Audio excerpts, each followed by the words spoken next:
परिवारवादाच्या राजकारणामुळे देशाचं मोठं नुकसान. पंतप्रधान मोदींचा युवा महोत्सवातनं काँग्रेसवर निशाणा.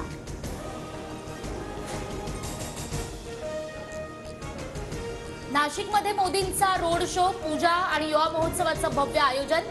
नाशिकमध्ये युवकांचा जोश, मोदींचीही हजेरी.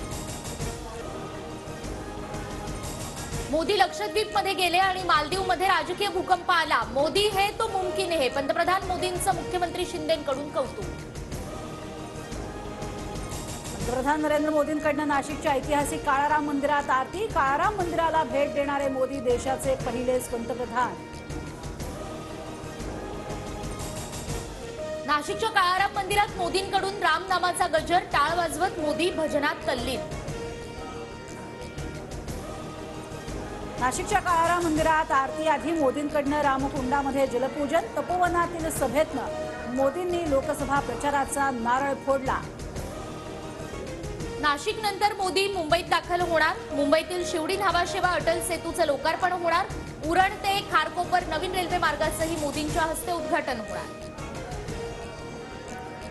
नवी मुंबईमध्ये मोदींच्या सभेची जय्यत तयारी. सभास्थळी प्रभू श्रीरामांच्या कटआउट सोबतच बाळासाहेब ठाकरे, अमित शहा आणि दिघेंचे पोस्टर.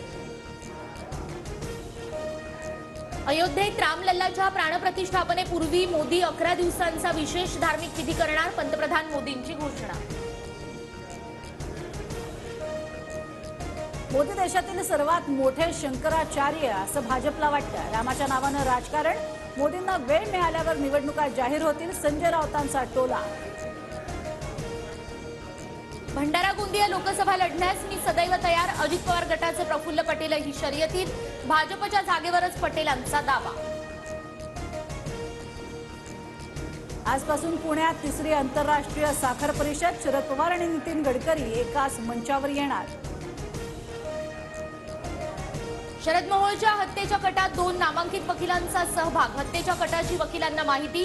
खून होण्यापूर्वी आरोपीसोबत वकिलांचं संभाषण. तपासात माहिती समोर. लोणावळा रेल्वे स्थानकावर रेल रोको आंदोलन. अनेक गाड्यांचा लोणावळ्यातला थांबा बंद केल्यानं स्थानिक आक्रमक.